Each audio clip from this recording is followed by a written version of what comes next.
Hi, ladies and gentlemen, welcome back and thank you for your patience. First term exams and my recent bout of colitis has played havoc with my time and energy levels, but something is working.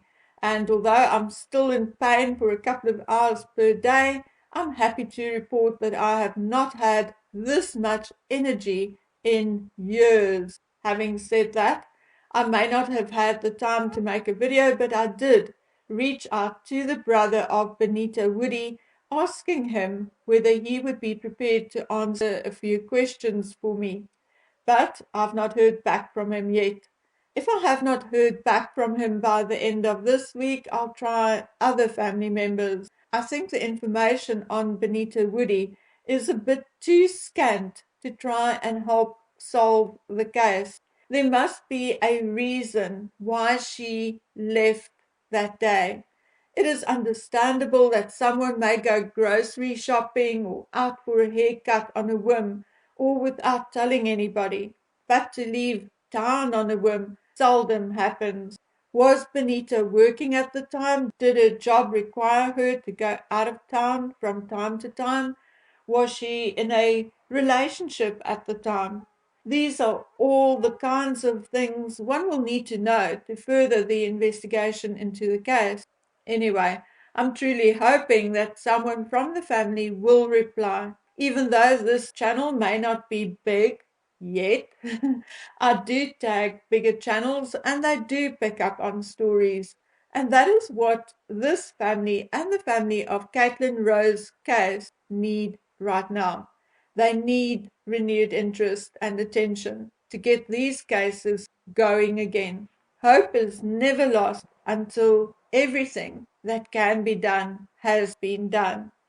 Anyway, I'm here today to have a quick chat with you about the Summer Wells case. Yes, I know many people may be bored with Summer Wells, but Summer in particular, and for many different reasons, is indeed the poster child for every other little boy or girl between the ages of 3 and 7. Summer Wells is the poster child for a failing system, and therefore, I believe that it is our duty to all children not to forget summer. Now, I know my mind does not work like that of most other people. I'm not ignorant of my so-called condition, but it is also true that I can argue a situation on both sides in my own head without input from others, or shall I then say, argue with myself. And therefore, I maybe find it more frustrating than most when I hit a snag and cannot argue something anymore, not with myself or anyone else. And that is the point I reached with the Summer Wells case. There are just too many things concerning the little girl's disappearance and the actions and reactions afterwards which I do not understand. One of these things are actions of the Candace and Don, or Candace or Don sycophants. How? Why? Why would anyone admire two adults who not only have one child missing from their care, from their watch, but had also lost three others to the welfare system because they were neglectful parents who partook and overindulged in alcohol and drugs? And you know what? While we are at it, why should we forget about the other two children whom Candace lost to the state before these four children she had with Don were even born? Yes, let's not forget about those children, one of whom allegedly lives in a care facility due to injuries as a result of abuse. Let's not forget that Candace Bly was actually charged, but likely the charges were withdrawn in exchange for her signing off on the children so that they could be adopted. Now, why am I talking about this? Well, I accidentally found a channel called Kathy the Friend, where Kathy, Candace's friend, the one she lived with while Don was in jail, talks about Candace and how innocent she is, what a wonderful person she is, blah, blah, blah. Well, I don't get it. I don't know whether Candace did something to Summer or not. I don't know whether Candace knows what happened to Summer. Of course I don't. Or I can have ideas, but I don't have proof. But what I do know is that Candace has two previous children taken from her under horrific circumstances, and she just lost three more due to horrific circumstances.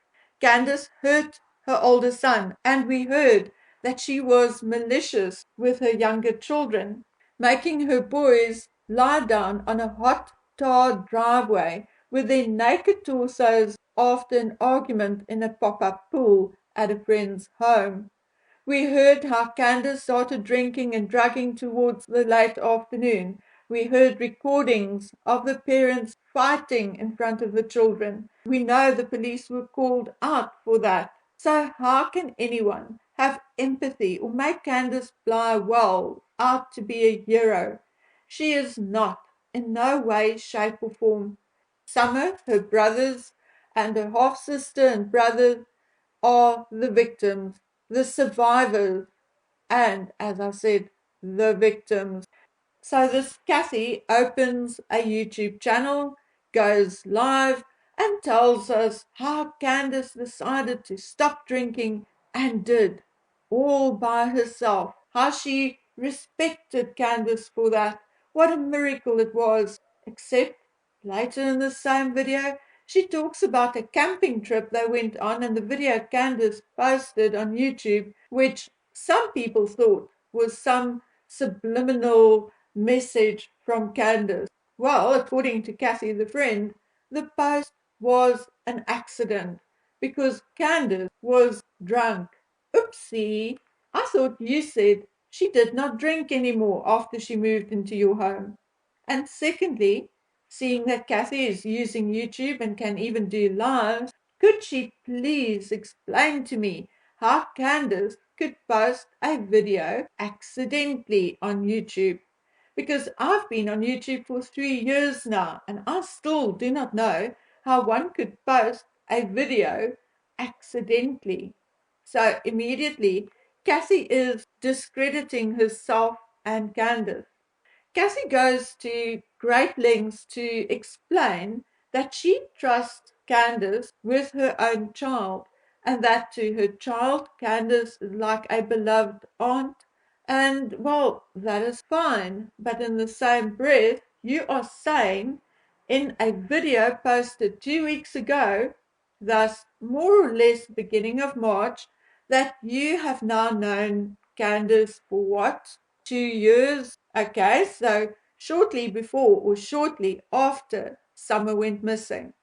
So how on earth can you be an advocate for Candace's parenting skills? You weren't there for her drunken rant when the kids were dirty or just eating sweets and ice cream because mommy was too drunk or out of it to feed them properly.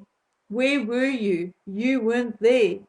And most of all, this Cassie, like the rest of us, do not know exactly what happened to Summer.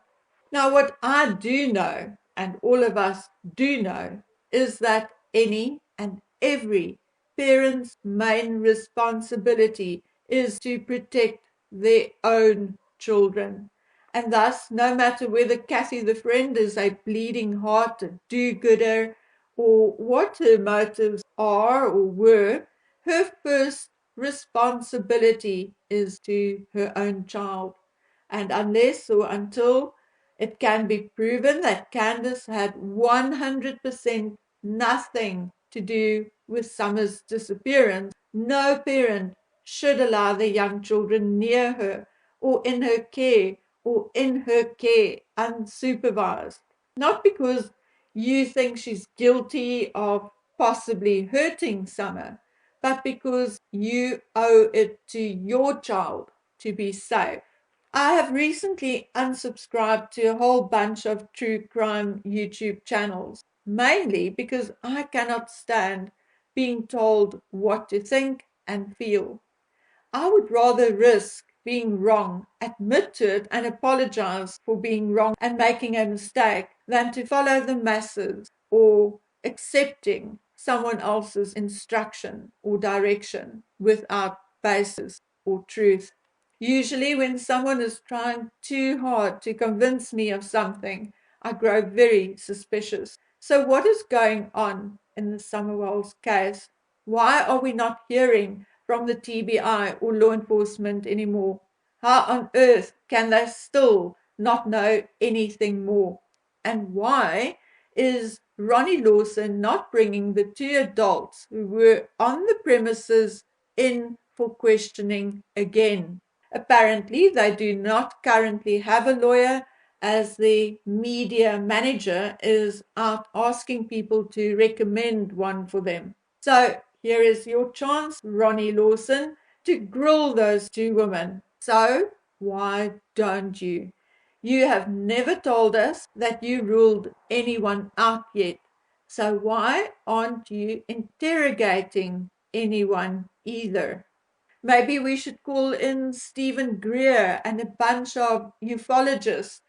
Maybe they will have a better chance of finding Summer if she was abducted by aliens than you do if she was taken and harmed right under your noses.